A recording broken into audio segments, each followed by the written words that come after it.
This time on Dreddit. B swoops in and pays half. I pay the other half. Our originally agreement didn't occur to me at the moment. I tell him if I move out or decide that I need the car, I'll pay him back his half. He agrees. My credit card has a limit, so Dad uses his card to pay insurance, pulls out money from B's bank account, doesn't listen when I tell him to take money from my account.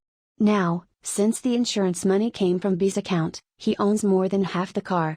It's been 2 days. And B has already taken the car out to the local high school race spot. No proof that he's actually raced with it yet, but he keeps insisting that we add racing mods and whatnot into the car. We specifically agreed against this, and he's not even supposed to be allowed to own a car. I'm pissed. My parents want nothing to do with it. They've since ignored their no buying your own car before 20 rule, even though myself and my older brother have suffered through that. I offer to pay back the amount B has paid, plus some for contacting the seller. B yells at me to get out of his room for even considering it. Parents say I'm the asshole for trying to take the car away from him. Older brother says I'm not, since B is the one who broke the shared car in the first place. TLDR, my brother broke our shared car, we bought new one, he paid half, now I don't trust him with it and want to have full ownership.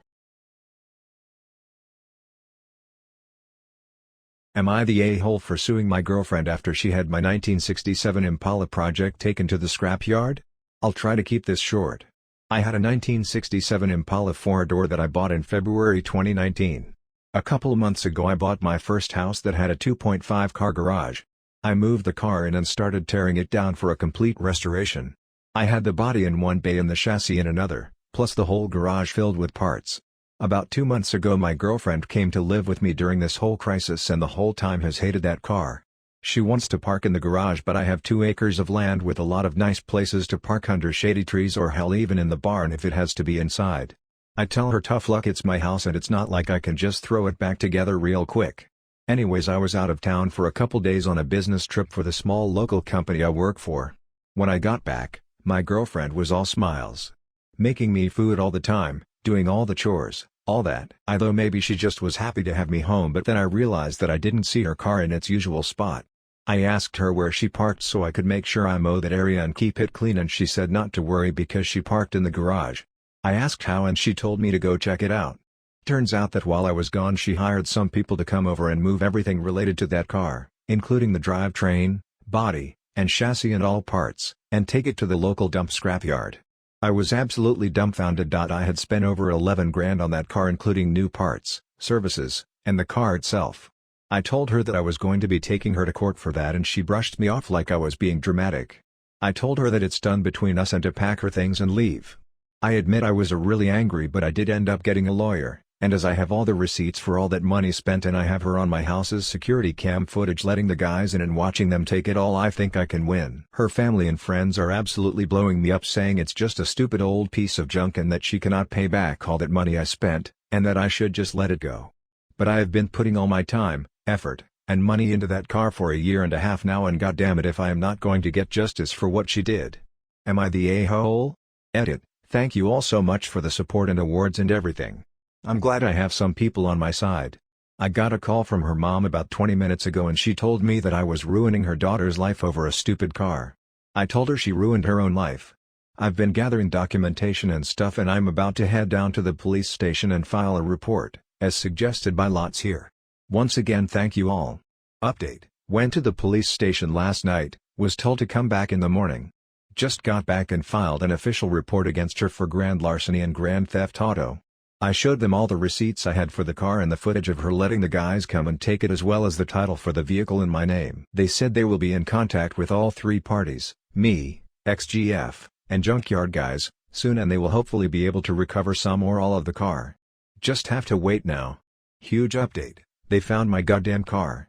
The junkyard guys apparently were in the middle of hiding it when the police came to ask them questions. It was on a forklift and they were gonna put it on top of a pile of cars that was hidden behind more piles of cars. They said it was theirs and they had the title, but obviously didn't have the title for it, and since they matched the VIN on the chassis and body to the VIN on my title, it was obviously mine.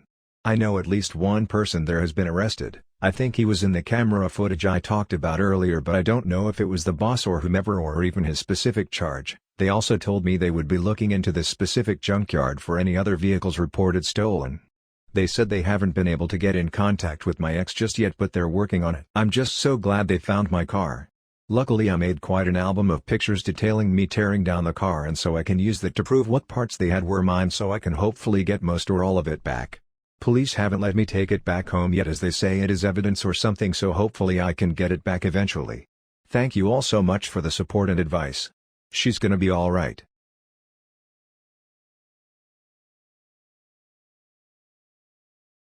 Am I the a-hole for boxing in a guy's car in my driveway and asking him to pay me to get it out?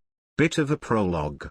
So now that you know what is calming down in my country, a lot of fairs, carnivals and parties have started. I live near a huge park where most of this happens.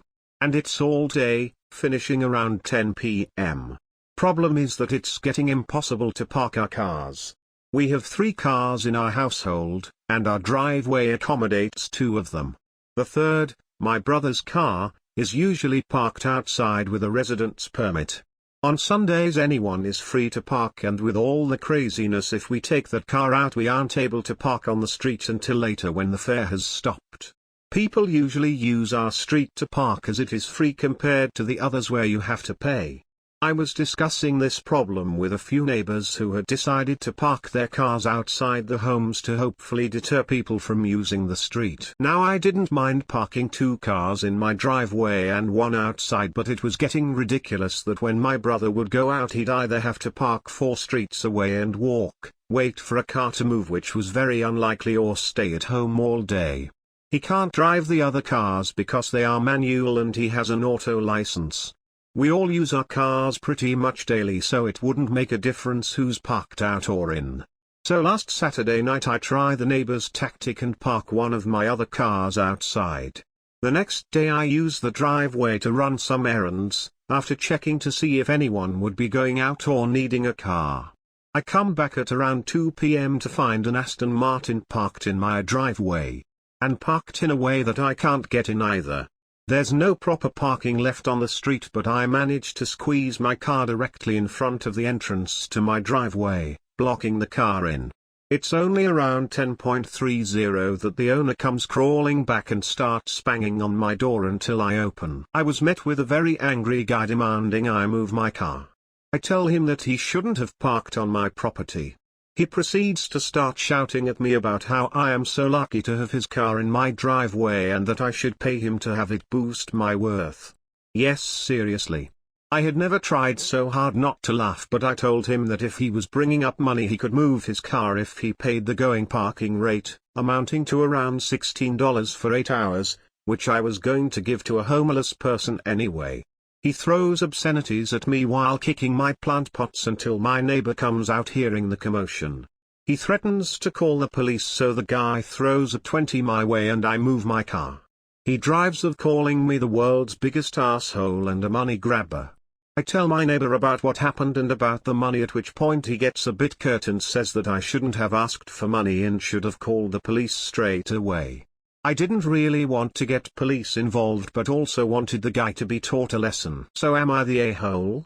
Edit. So pretty much all the comments are saying, why didn't I get it towed? The tow companies here charge, especially on a Sunday. But I got my revenge, so either way it was nice to see a seething entitled guy not get his way for once.